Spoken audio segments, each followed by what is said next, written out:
À nouveau, bonjour à toutes et à tous. C'est avec plaisir que nous allons commencer cette troisième journée d'aventure de la prière. Aujourd'hui, nous allons voir la bénédiction de l'attente. C'est quelque chose que dans les mondes modernes, on n'est pas trop prêt à accepter, à s'habituer. À l'époque, encore quelques décennies, on envoyait une lettre, on attendait la réponse un mois après, 10 jours, selon la distance, et on était content. Ensuite, avec les emails, on voulait la réponse le lendemain. Aujourd'hui, avec SMS, des fois, un coup de téléphone, si la personne ne répond pas tout de suite, il y en a qui sont un peu angoissés. On dit que surtout les jeunes, les adolescents, quand ils envoient une image, quelque chose, ils attendent tout de suite un like.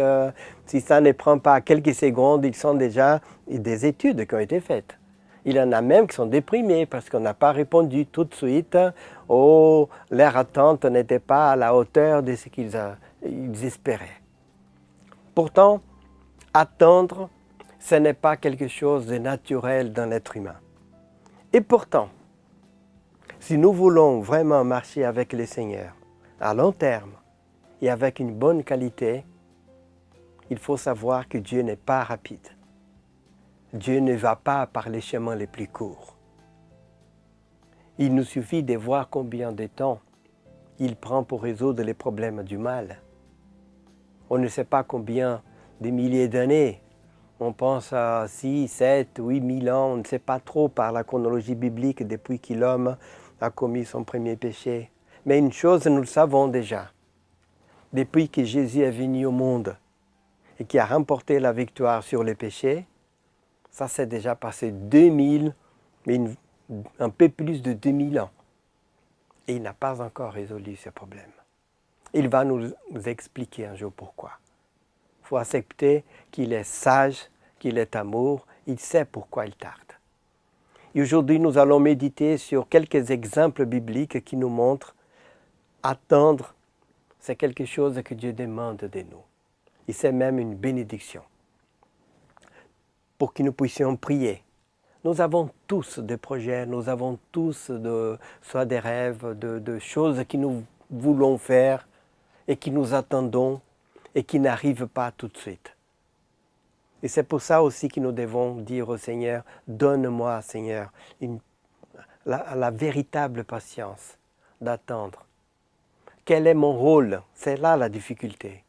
À quel moment je dois agir et à quel moment je dois attendre. Nous avons un verset qui nous est proposé, Psaume 46, verset 11. Psaume 46, verset 11. Arrêtez et sachez que je suis Dieu. Je domine sur les nations. Je domine sur la terre. Dieu nous demande pourtant dans ce verset que nous puissions nous rappeler. Il est Dieu, il domine. Il peut tout faire en une seconde. S'il ne le fait pas, c'est parce qu'il a ces motifs qu'un jour nous allons comprendre. J'aimerais vous apporter 3 exemples. Sans lire tous les textes, je vous donne les chapitres. Genèse, du chapitre 12 jusqu'au verset 21, c'est l'histoire d'Abraham, Sarah, d'Isaac et Rebecca, et un serviteur. On va revenir. Et aussi dans Luc, chapitre 1, c'est l'histoire de Zacharie et de sa femme, Isabelle, Élisabeth, qui ont aussi attendu quelque chose. Revenons à Abraham et Sarah. C'est une histoire connue, mais que je raconte rapidement pour ceux qui ne sont pas très habitués au sujet biblique. Dieu a appelé Abraham, c'était autour de 2000 ans avant Jésus-Christ, selon les datations bibliques. Il a dit, va vers une terre pour être une bénédiction, pour apporter par ta personne la connaissance du véritable Dieu. Il part de la Mésopotamie, où est l'Irak aujourd'hui, et va jusqu'à Canaan, où est Israël aujourd'hui. Il part avec sa femme. La Bible nous donne son âge. Pourquoi la Bible va nous donner son âge? Il dit qu'Abraham avait 75 ans et sa femme Sarah 60 ans. Ça veut dire que 65 ans. Ça veut dire qu'ils avaient déjà passé l'âge, pas l'homme, mais la femme d'avoir un enfant. Et c'est Sarah qui était stérile parce qu'Abraham, après, va avoir un fils, même sans Sarah. Pourtant, 75 ans.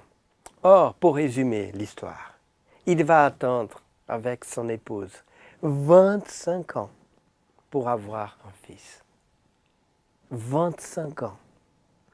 Alors qu'il pourra avoir un fils, sincèrement, voilà, c'est rapide. Excusez-moi, mais ça fait quelques jours, je regardais un journal sur Internet. Il avait une vignette à côté d'une personne. C'était écrit les divorces ou quelque chose comme ça, les plus chers de l'histoire. J'ai regardé, c'est une star, je ne me souviens plus le nom. Quelqu'un qui a connu une fille, une femme, juste comme ça, dans une aventure, qui a passé la nuit. Ils ont eu une relation, elle est tombée enceinte, et des années après, elle dit, c'est ton fils, il doit payer, je ne sais pas combien de millions de dollars. Il disait, waouh, ça m'a coûté très cher, c'est 5 secondes. Bon, il exagère, mais c'est quelques secondes, c'est quelques minutes qu'il a eu, voilà. Il a eu quelques secondes, il a eu un fils, lorsqu'il n'a même pas demandé.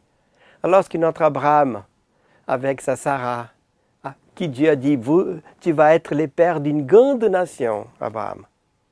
Tu ne peux même pas compter les étoiles, ça sera comme ça ta descendance. Et pourtant, 25 ans. Des fois, on ne pense pas à la pauvre Sarah.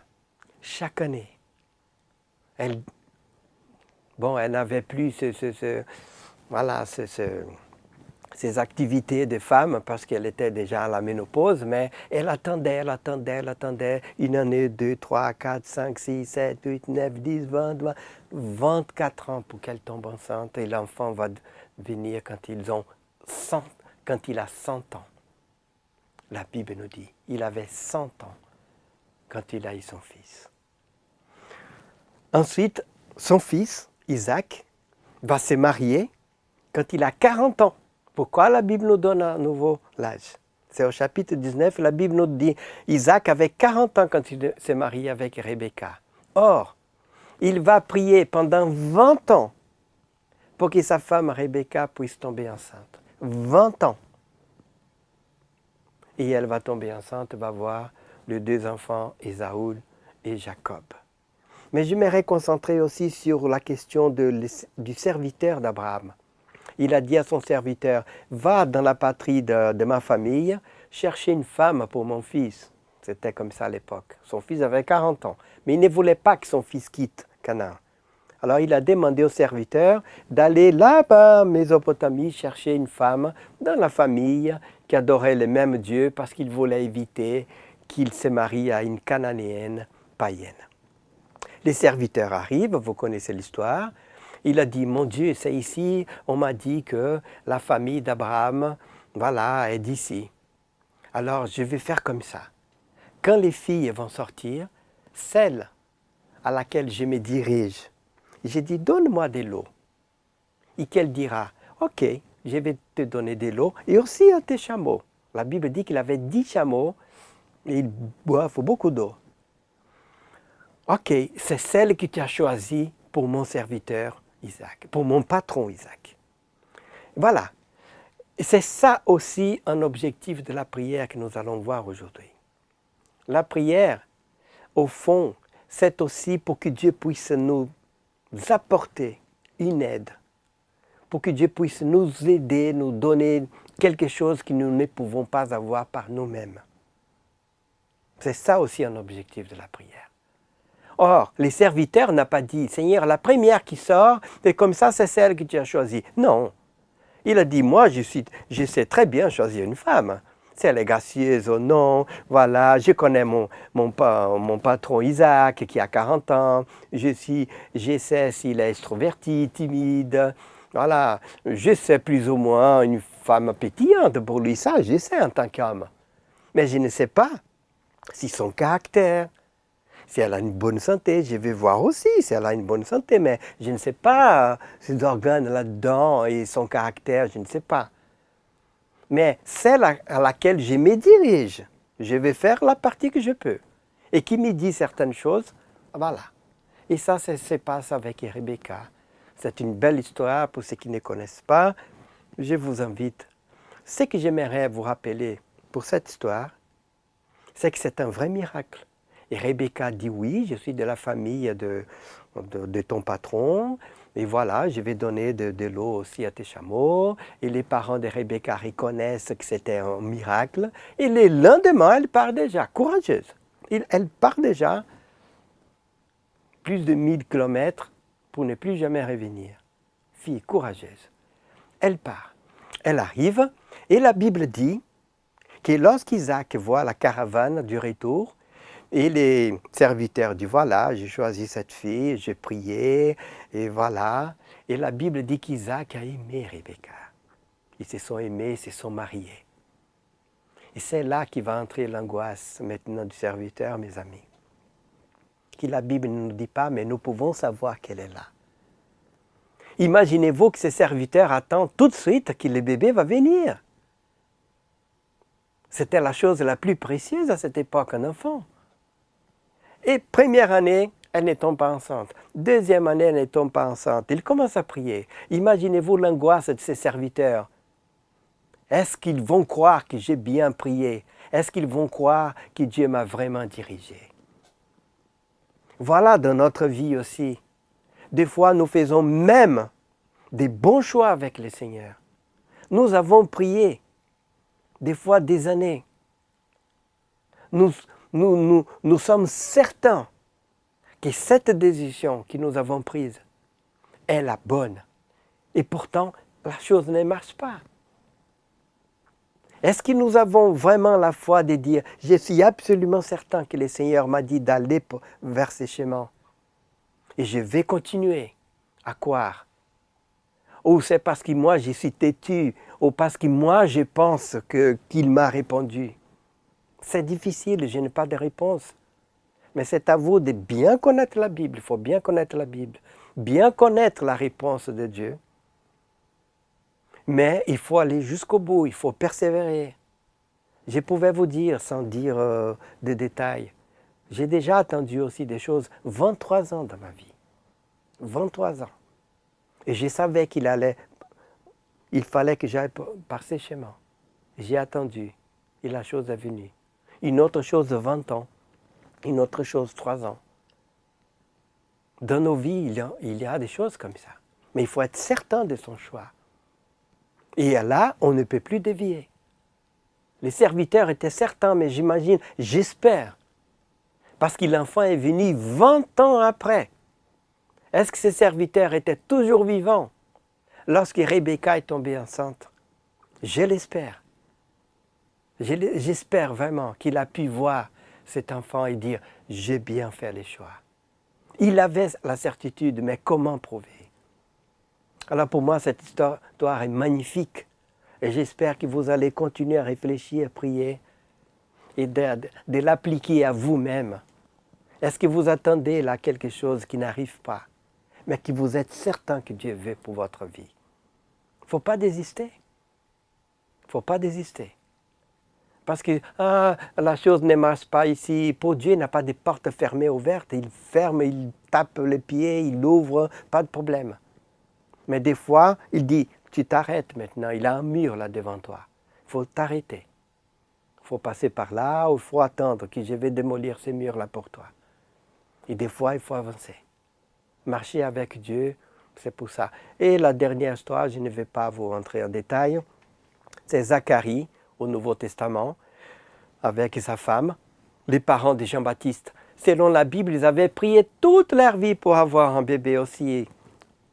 Et la femme était stérile. Et la Bible dit qu'elle était déjà âgée, elle ne pouvait plus avoir un enfant. Et c'est à ce moment-là qu'Ange Gabriel vient lui annoncer « Zacharie, j'ai une bonne nouvelle pour toi. » Oui, laquelle? Tes prières ont été écoutées. Elles ont été entendues. Tu vas avoir ton fils. Zacharie dit « Mais je n'ai pris même plus Quelle prière! Ça fait 10 ou 20 ans que je priais. C'est fini là. Il dit, mais je ne peux pas avoir un enfant, ma femme est trop âgée. Et pourquoi Dieu n'a pas répondu à la prière de Zacharie avant mes frères et mes sœurs et mes amis? Je vais vous dire, qu'est-ce que je pense de ça? Dieu voulait donner le mieux possible à Zacharie. Parce que la Bible dit qu'ils étaient justes. Dieu voulait donner les meilleurs cadeaux. Il ne pouvait pas donner son fils, il avait un autre projet pour Marie et Joseph. Mais il a donné, je vais vous donner le mieux possible. Les prophètes annonçaient dans l'Ancien Testament qu'il va préparer les chemins du Messie. C'est celui-là que je vais vous donner. Mais comme le temps n'est pas encore arrivé, il faut que vous attendiez. Si Dieu avait donné un enfant à Zacharie, il ne serait pas Jean-Baptiste. Et Dieu voulait donner le mieux. C'est pour ça que je vous dis, Dieu est sage. Je suis absolument certain que Jean-Baptiste et Isabelle ne vont pas vous dire « Oh, j'aurais préféré avoir un enfant dans notre jeunesse qu'un enfant très vieux. » Et après, non. Ils auraient dit « Dieu a fait le mieux choix pour nous parce qu'on a eu Jean-Baptiste, les grands prophètes. Celui que le Messie a dit, les plus grands des prophètes. » C'est pour ça que je vous encourage, et à moi aussi, à attendre. Le Seigneur ne peut pas commettre une erreur. Il veut toujours nous donner le mieux. Alors je vous invite à prier pour que Dieu puisse nous tranquilliser, pour que Dieu puisse nous aider à attendre quand il faut attendre. J'aimerais avant vous lire un verset de la Bible qui m'accompagne depuis ma jeunesse. Je ne savais pas pourquoi, mais j'aimais beaucoup Lamentation de Jérémie, chapitre 3, versets 25 et 26. Et j'ai compris après que j'ai attendu quelque chose, 23 ans. Après j'ai compris, c'est pour ça que le Seigneur a mis ces versets dans ma tête depuis ma jeunesse. Je vais vous les lire. Le Seigneur est bon pour qui met en lui son espérance, pour celui qui le cherche. Il est bon d'attendre en silence le salut du Seigneur. Des fois, vous ne pouvez rien faire. Vous avez fait tout ce qu'il fallait. Et vous devez attendre. Et c'est là que Jérémie nous dit, il est bon d'attendre en silence. Vous ne pouvez plus rien faire. Mais le Seigneur va vous aider. Prions. Père, nous avons besoin de ton aide pour apprendre à rester tranquille. Quand nous ne pouvons avancer par nos forces et intelligence. Aide-nous à apprécier la vertu de l'immobilité et à gagner les bénédictions qu'elle apporte en espérant en toi. Prononce les mots « Reste tranquille » dans nos cœurs, impatients. Au nom de ton Fils Jésus. Amen. Voilà, je vous invite à continuer cette aventure, à essayer de réserver un bon moment pour prier, soit pendant que vous marchez, soit à genoux au bord de votre lit. Parlez toujours avec le Seigneur. Pensez beaucoup aux autres, à tous ceux qui nous dirigent, à nos pasteurs, aux autorités, à nos voisins. Et ensuite, en dernier, pensons à nous. Et vous allez voir comme c'est agréable, comme on prie en dernier pour nous-mêmes. Ne nous fatiguons pas. Dieu aime que nous puissions lui demander des choses. Dans la prière, nous disons aussi merci au Seigneur. On va voir cela d'ici quelques jours. Nos gratitudes. Mais Dieu aime aussi que nous lui demandions des choses. Parce qu'il est notre Père, il est puissant, il est là pour nous aider. Merci de votre attention, que le Seigneur vous bénisse. Et c'est avec grand plaisir que par sa grâce, nous allons nous rencontrer demain pour une nouvelle aventure de la prière. À demain.